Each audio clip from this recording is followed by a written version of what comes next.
has someone in the back of our head, and it's locked there forever. We didn't quite bring it to the forefront until now.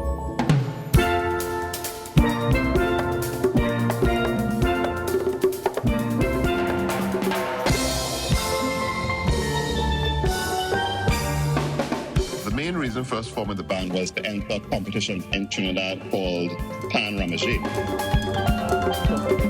After the fourth year winning, we pulled out of the competitive arena and tried to start spreading music overseas. We want to actually show the audience what Trinidad and Tobago music is about. You know, it's like we changed the perspective that people had of pan and pan players. When we feed off of each other, the crowd actually feel that energy, and then they start to get excited, and then we start to feed off of their energy now. I think in those moments I felt like, yes, I was living my dream.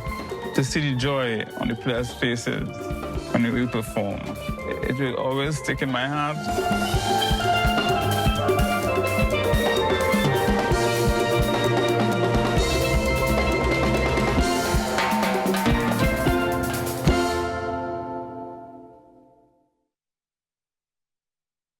Panazz The Story. I know you're familiar with it. I hope you've seen it already. And if you haven't, then you have an opportunity starting today. Let me welcome to the set musical director of Panazz and the movie co-director and co-producer, Mr. Finbar Bartholomew, alongside a co-leith who is the Midco, who is of the Midco Steel Pan Factory. I don't know, what's your title at Midco? Managing Director. Managing Director. I thought he was just, you know, Big Boss at Midco. That's what I was calling him. Big Boss at Midco. Big Boss at Midco. Good morning, gentlemen. Morning. Good morning, Rawkus. How are we doing this morning? Very well. Welcome back.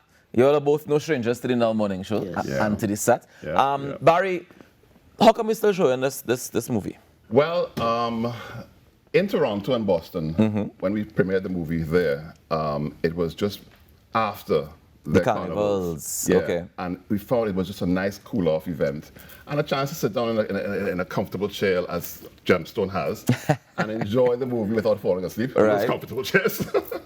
And yeah, that was the idea, and also to catch the visitors that are here in Trinidad. You know? Okay. So hopefully anybody who's here still from abroad, plus locals, of course, who haven't seen the movie yet, would come through and or even if you see it before, you could go back and see it again, because it's a great piece of history as far as I'm concerned, and I appreciate the work that went into it, and of course the doing it over, well, adding the edits afterwards, and then showing it again, and I saw it at least 3 times already. Yeah. And I mean, if I get a chance, I'm gonna go and see it again this week because it's that good. Yes. And I think that Panazz story is also one of the stories that got lost throughout time. So I'm really happy that I was able to be a part of it now, to be able to see and to say, wait, no, that's where Dane Wilson come from, and he gave all that practice and all that good stuff. So a lot of the people that we know in running the pan scene now would have been a part of Panazz, and we got the opportunity to see a part of their journey to get to where they are now.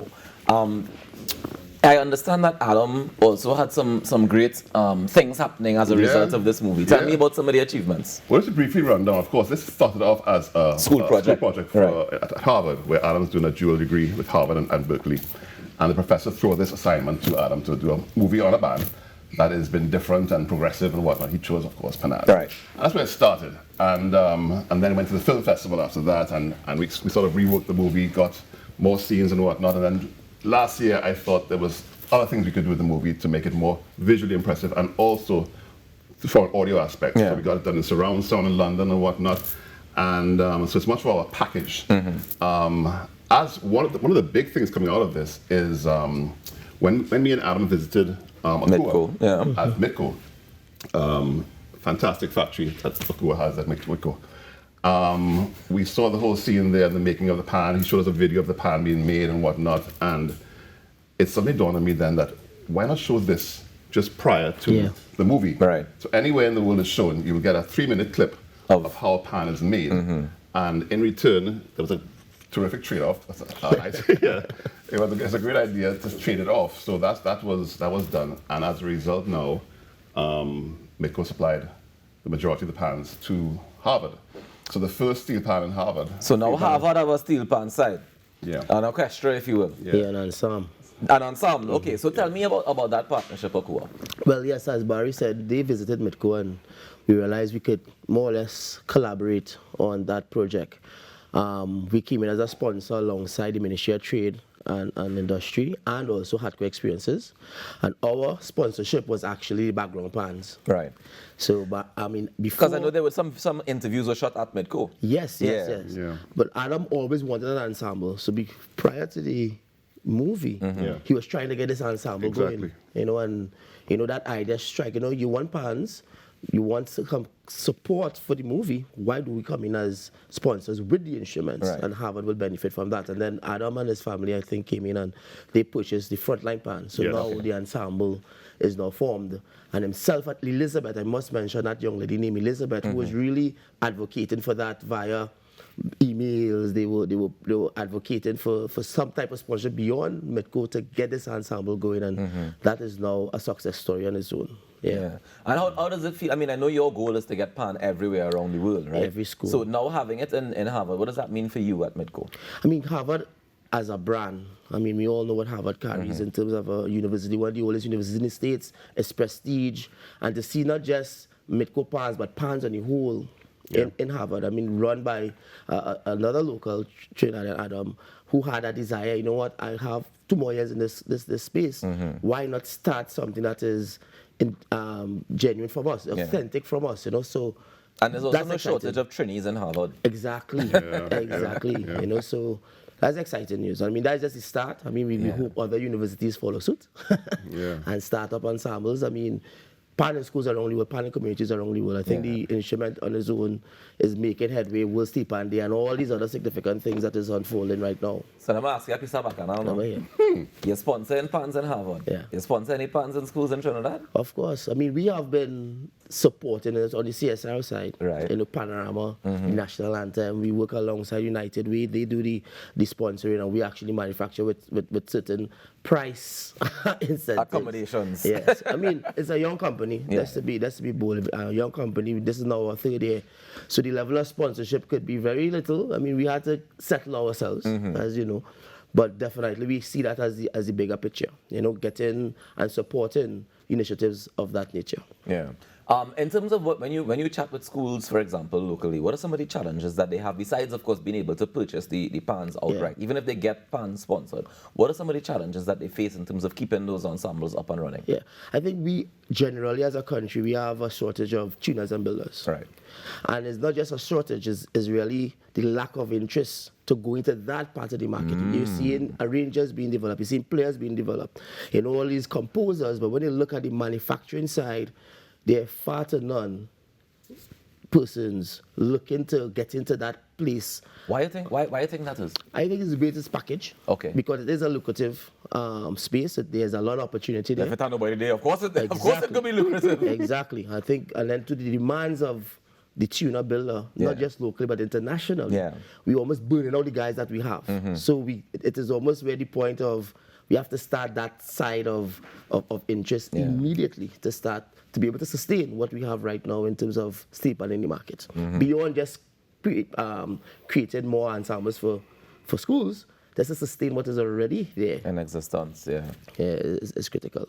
All right, Barry, tell me, it starts today. How long does it run for in Gemstone? It starts today, Wednesday, Thursday, Friday, Saturday. They just added 2 extra shows for Sunday. It's 2 shows daily, 6 p.m. and 8 p.m. From today till Saturday.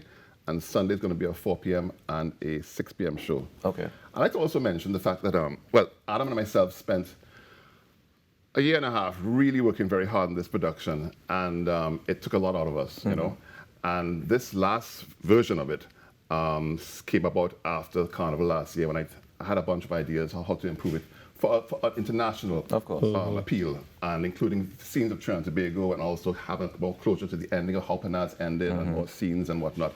And of course, getting the sound improved and also the visual improved.